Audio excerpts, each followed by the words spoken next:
In this video, I'm going to be going over exactly how to set up your Google business profile for your flooring company. And not only just how to set it up, the logistics, but what keywords to put, like how to actually structure it, all those kinds of things to make sure that you're actually going to be able to set yourself up to get phone calls and leads from your Google business profile. Because this is really important. A lot of people are going to be searching for flooring stores, flooring companies, floor installers, different types of flooring on Google. And so having your Google business profile is very vital, and setting it up correctly is even more vital to actually be able to rank on that first page whenever people search to actually get flooring call leads or form leads from your website from this business profile. So I'm going to go over, it's going to be really quick. It's going to be more of a tutorial style, like literally how to set it up and how to word it, all that kind of stuff. So you want to make sure that you go to business.google.com. It's going to be the first step. So type that in.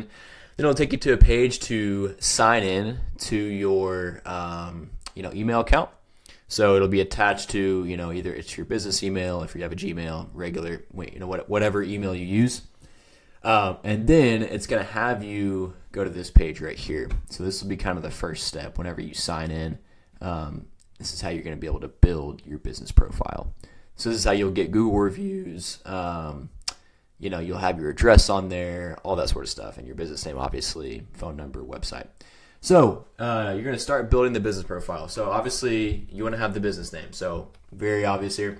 You want to just type your business name. Now, some people will say, hey, try to put the keywords that are really searched in your business name, but I try to stay away from that because Google's getting a lot more strict lately, trying to add on words to your actual legal business name. So just put the business name, whatever it is. So, just for now, we'll say this. Business category. This one is so important. I can't overemphasize it enough because the business category is the number one ranking factor that Google takes into account in order to rank your business profile for certain searches on Google. The number one ranking factor. It's not your website. It's not reviews. Your business name plays a role, but like that business category is so key. It's like probably 30-35% of what Google takes into account in order to rank your profile for certain searches. So what I suggest is, so you typically have a few options for a flooring business whenever you're selecting your business category.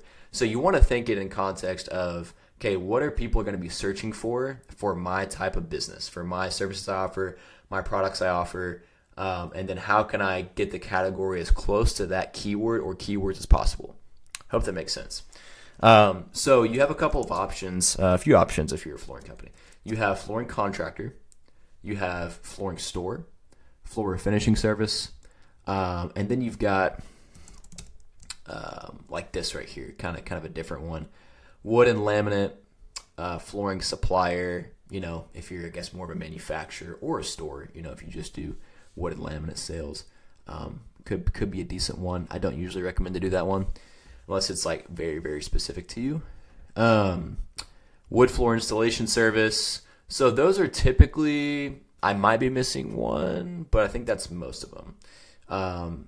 So if you're let me go back here. Yeah. Oh, and floor and sanding, polishing service is one too. So if you're obviously a flooring store, if you have a showroom where people come in and they can buy flooring in the showroom, right? Like that's kind of your main business model. And then of course you might do installation in their home, things like that, or you might also do in-home estimate appointments.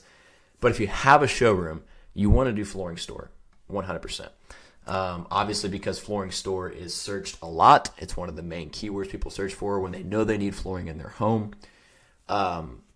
So like this is a key one. And they might even have, I'm missing a couple too. Yeah, there's tile store, tile contractor, tile manufacturer. There might even be carpet store as well. Yeah, carpet store, carpet installer. So I missed more than a few. Carpet cleaning service. So there's all these different ones that you can choose from. But for flooring, if you just have a showroom, you sell all types of flooring, do flooring store. If you just do carpet in your store, do carpet store, because people search for carpet a lot on Google. The next one is going to be one of the more common ones, flooring contractor. So if you're mainly focused on installation, and you might help with the material sales too, but your main business model is like, hey, we will install the floors for you. That's kind of our main thing. We're an installation company for flooring. I recommend you do flooring contractor, because this is a pretty, fairly heavy searched term within Google. And then obviously people search for installation. You'll pop up for those keywords too. So I recommend you do that if you're kind of more of an installation first flooring company. And then you've got, so if you're more of you would say a hardwood flooring company, meaning like you do hardwood floor installation and refinishing, and like sanding, coating, all that kind of stuff, then I would not typically pick one of these two, if that's more of your focus. But, so if you're a hardwood flooring company that does hardwood installation and refinishing as your main, but you also do laminate vinyl installation too, I would still, if you do refinishing, pick floor finishing service. Wood floor finishing service. That's what I meant to say. Because hardwood floor finishing is a really, really heavily searched term. There's a lot more finishing searches than there is for hardwood floor installation searches. So what you're telling Google is hey, I want to pop up. We are for refinishing searches. We are a refinishing business. Now, obviously you do installation too, but you're going to have a likelier chance to pop up above someone that does like a wood floor installation service or flooring contractor, if somebody searches for refinishing. So again, it matches the search. That's one of the main things. So this is the main thing Google's looking at first thing, is the category. So I would pick that, or you can do a floor installation service. And also there's competitor stuff too. So you can look at the competitors in your area, see what they're doing, the top 3 businesses, and you can maybe copycat them. But again, that's my general recommendation on that. Now, if you do, if you're like a concrete coating company,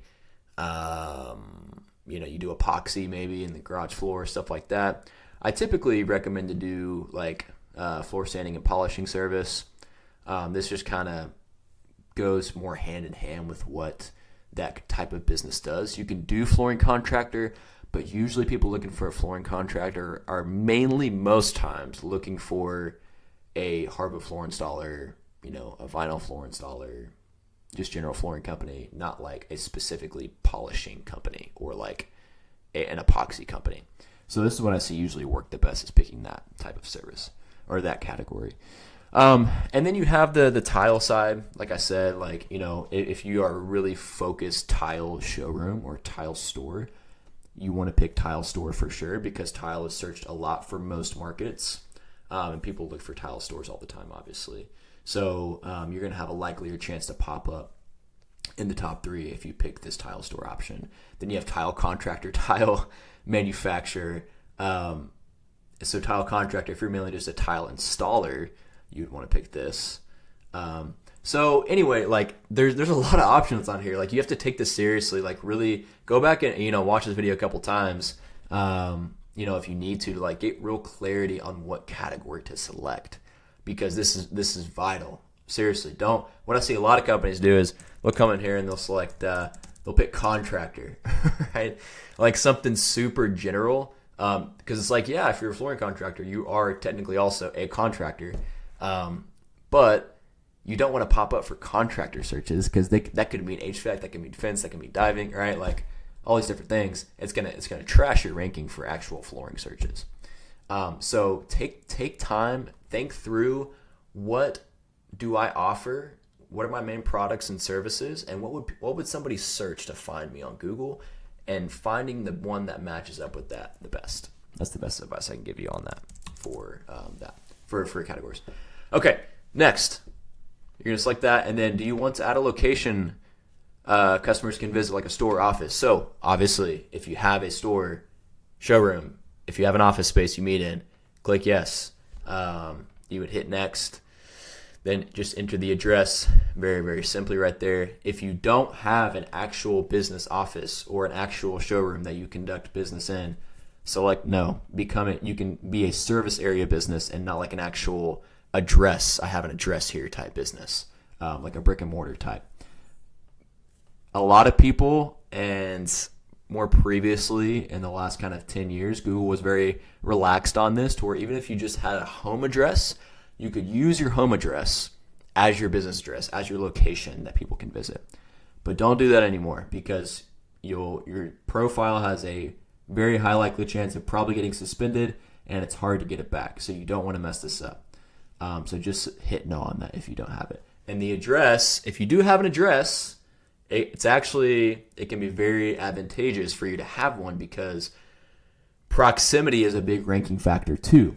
So you have the business category and the business name for the business profile. That's what Google's looking at really first thing.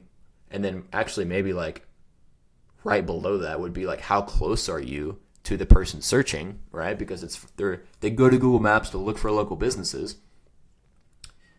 So if you have an address, you're going to rank higher in that area than if you didn't have an address. Does that make sense? So if you have an address, or if you can get one, like an actual business office for really cheap or whatever, it can be actually a great strategy to rank higher in the area. Because that's how you have to think about setting up this business profile is don't just go through the motions. You have to think about it from an SEO search perspective, so that you can get more calls and more leads from this business profile. That's the main point of it.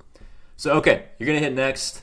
So if you're a service area business, just click your service area or type in your service area. So let's say if you're in Denver, just hit Denver. If you do surrounding areas too, type in as many, cities that you serve. And then you're going to hit next. So this is after the address or the service area. So obviously you're just going to put your phone number, blah, blah, blah. I'll just put in a dummy number. Okay.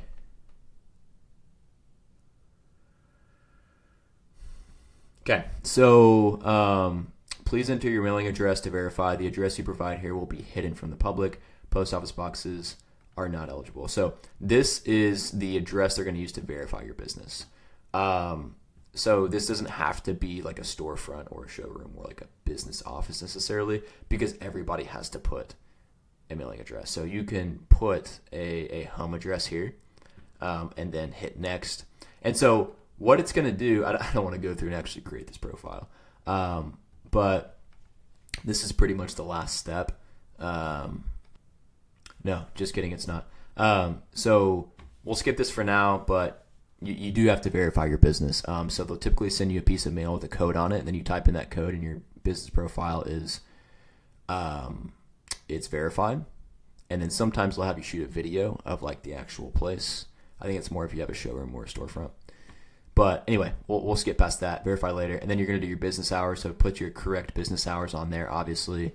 Do a business description. So I actually recommend maybe using like a ChatGPT or a Google Gemini, using AI to build you out a very good SEO optimized business description here. Don't just put like, hey, we're a great flooring company, give us a call for a quote, here's our website. Don't do that. But try to use as many of these 750 characters as possible. So you can go to ChatGPT and you can be like, hey, give me a business description so I can put it on my Google business profile that's SEO optimized. I have a flooring company that offers this, that, the other. Give me a business description, right? And I serve this area. So it's going to spit out, and you can tell ChatGPT or Google Gemini to do it within 750 characters. And so whatever that says, you can just kind of probably just copy and paste that as your business description. So that's my advice on that. Again, we're trying to make sure everything's SEO optimized, search optimized to get calls from this profile. So skip, and then you can add photos. You don't have to do this now, but if you have like a storefront showroom, I would go ahead and do it. It just kind of helps with the verification process, helps Google to see that you're an actual real business. It might help you get approved and verified faster, actually. Go ahead and hit skip on that. And then this is just a plug to do Google Ads, but just go ahead and skip that. You don't have to do that. And then get a custom email address and premium features, blah, blah, blah. No, you don't want to do that. Skip.